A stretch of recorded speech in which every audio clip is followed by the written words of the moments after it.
আরজিকর কাণ্ডে নিহত চিকিৎসকের পরিবারের মামলায় এই মুহূর্তে হস্তক্ষেপ করলেন না বিচারপতি তীর্থঙ্কর ঘোষ। এই মামলা ডিভিশন বেঞ্চ এবং সুপ্রিম কোর্টে বিচারাধীন আছে। কলকাতা হাইকোর্টের ডিভিশন বেঞ্চ নজরদারি করছে। এই মুহূর্তে তার পক্ষে এই মামলা গ্রহণ করা সম্ভব নয়, এমনটাই জানিয়েছেন বিচারপতি। বিস্তারিত জানতে সরাসরি চলে যাব আমাদের প্রতিনিধি সৌভিক মজুমদারের কাছে। সৌভিক, এই মামলা এই মুহূর্তে দুটি হায়ার ফোরামে বিচারাধীন রয়েছে। প্রথমত কলকাতা হাইকোর্টের প্রধান বিচারপতি ডিভিশন বেঞ্চে বিচারাধীন রয়েছে এবং তার মনিটরিংয়ে এই গোটা মামলা এই মুহূর্তে চলছে। এছাড়াও তোমাকে বলবো একই সঙ্গে মামলা সুপ্রিম কোর্টেও বিচারাধীন রয়েছে। ফলত দুটি জায়গায় যখন মামলা বিচারাধীন রয়েছে, ফলে এই মুহূর্তে তিনি এই মামলায় কোনো রকম হস্তক্ষেপ করতে পারবেন না। তিনি আরজিকরের নিহত চিকিৎসকের পরিবারের আইনজীবীদের পরামর্শ দিয়েছেন যে প্রধান বিচারপতির কাছ থেকে এই বিষয়ে তারা পরামর্শ নিয়ে আসতে, যে গোটা বিষয়টায় সিঙ্গেল বেঞ্চ বিচারপতি তীর্থঙ্কর ঘোষ তিনি এই মুহূর্তে হস্তক্ষেপ করতে পারেন কিনা, এবং প্রধান বিচারপতির তরফ থেকে ছাড়পত্র দেওয়া হলে তারপরেই কিন্তু এই মামলার বিচার পর্ব তিনি এগিয়ে নিয়ে যেতে পারবেন। এই মর্মে বিচারপতি তীর্থঙ্কর ঘোষ তার অভিমত প্রকাশ করেছেন। ফলত আগামী 15ই জানুয়ারি মামলার পরবর্তী দিন ধার্য করা হয়েছে। প্রধান বিচারপতির তরফ থেকে অনুমতি দেওয়া হলে তারপরেই কলকাতা হাইকোর্টের সিঙ্গেল বেঞ্চ এই মামলায় হস্তক্ষেপ করবে।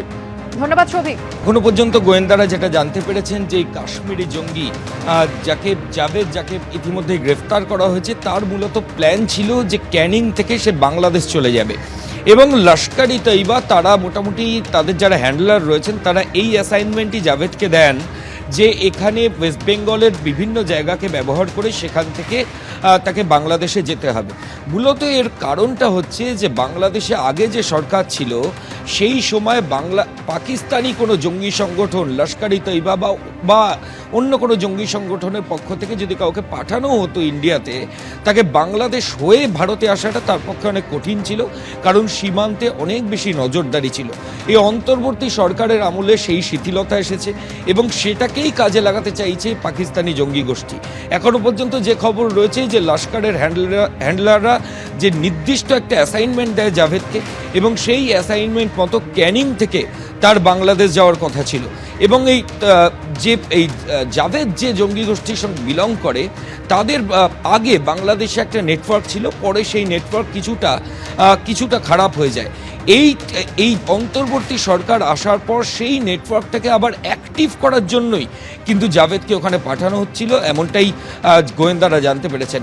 এবং যেভাবে পাকিস্তানের জাহাজ বাংলাদেশে দেখা গেছে এবং ভিসার ক্ষেত্রে যে শিথিলতা লক্ষ্য করা যাচ্ছে, সেটা থেকেও গোয়েন্দারা আরও যেটা অনুমান করছেন যে লস্কর-ই তৈবার যারা ক্লোজ জঙ্গি গোষ্ঠী রয়েছে তাদেরকে বাংলাদেশ থেকে ইন্ডিয়া পাঠানো আগের থেকে অনেক সহজ হয়ে গেছে এবং সেটাই তারা ব্যবহার করতে চাইছেন। আগে তারা নেপাল সীমান্ত ব্যবহার করতেন, কিন্তু এখন অন্তর্বর্তী সরকারের আমলে তারা বাংলাদেশ থেকেই গোটা অপারেশনটা সংগঠিত করতে চাইছে। ধন্যবাদ ময়ূক।